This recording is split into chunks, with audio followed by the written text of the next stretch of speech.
Nikon. The name instantly brings to mind decades of photographic excellence, gorgeous colors, and bulletproof cameras. But here's the kicker: they now own Red, the iconic brand behind some of the most legendary cinema cameras in Hollywood. And with this partnership, Nikon seems to be cooking up something we've all been waiting for: a dedicated video-first cinema camera. This isn't just a Z6 with video tweaks. Nope, the rumored Nikon ZR is shaping up to be a full-frame cinema powerhouse designed from the ground up with Red's DNA baked right in. Compact, purpose-driven, and potentially priced for indie filmmakers? Yeah, this could change everything.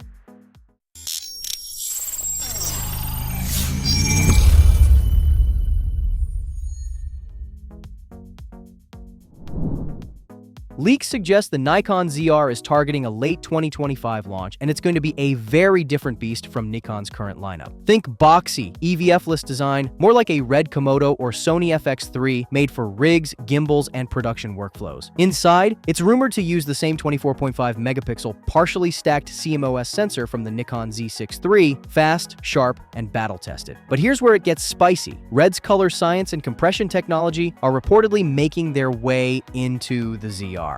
Imagine internal red code raw on a Nikon body. That's not just a spec sheet upgrade. It's a whole new creative playground for filmmakers. Here's the thing: this isn't a hybrid trying to juggle stills and video.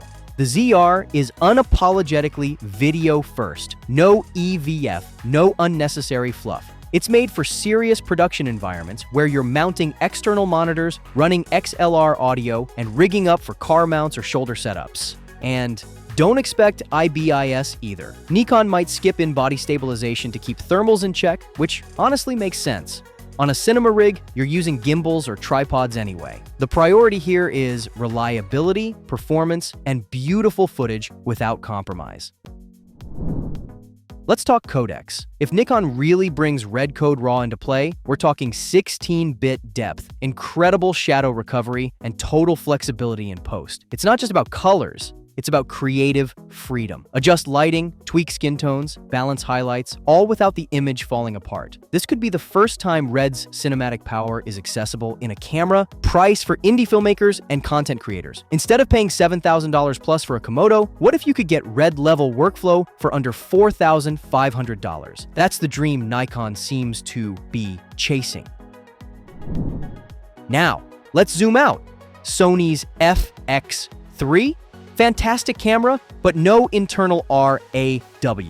Canon's R5C? Solid, but it runs hot and eats batteries for breakfast. Red Komodo X? Gorgeous Super 35 footage, but it'll set you back $7,000 before accessories. Here's where the Nikon ZR could slot in. Full-frame RED level compression for the price of a mid-tier mirrorless. It's not trying to replace Red, it's trying to bring that look and workflow into a new price bracket. For indie filmmakers, documentarians, and commercial shooters, that's huge. At its core, this camera feels like Nikon finally saying, "We see you creators, and we're here for you." No hybrid compromises, no over-promising features that only work in perfect conditions. Just a lean, mean cinema machine built for long shoot days and high-pressure environments. So, could the ZR be the cinema breakthrough Nikon needs? Or is it too little, too late in a market crowded with Sony, Canon, and Red? We'll find out soon enough. If you're excited about the Nikon ZR or curious to see where this cinema camera lands,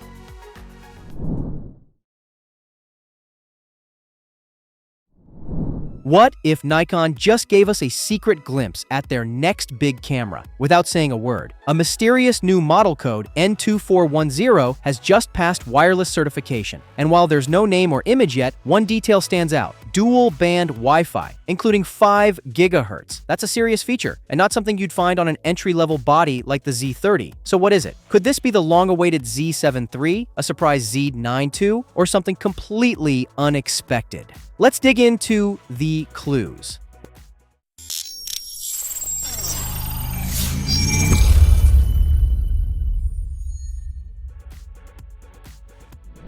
Let's talk about timing.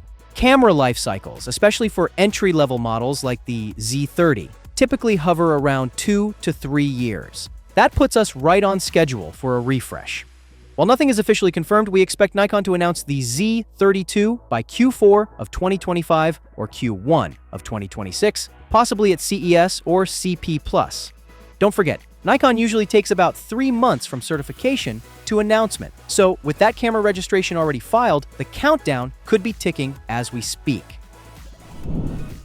Now, what's going to be different in the Z32? Based on the competitive landscape and Nikon's recent trends, here's what we hope to see. We're talking the same reliable 20.9 megapixel DX format sensor, but powered by the much faster X-Speed 7-image processor. That alone could mean cleaner 4K footage, better low-light performance, and significantly improved autofocus. Speaking of AF, the original Z30 was good, but it feels dated compared to Sony and Canon. In the Z32, we hope for improved eye face detection and subject tracking that truly locks on and stays there, whether you're vlogging your day or filming your dog. Video specs are where Nikon really needs to deliver. Canon's R50V now offers 10-bit 4K 60p with C-Log. If Nikon wants to compete, we're hoping for UHD 4K 60p, even with a crop, full HD at 120 FPS, and at least some form of 10-bit output. A proper tally lamp for vloggers would also be a nice touch. No more guessing if you're recording. What if you're not willing to wait for the Z32? What if you need a solid, affordable camera now? The current Z30 is still a fantastic deal, especially at this new, all-time low price. You're getting the same sensor found in the ZFC and Z52, which is seriously capable tech.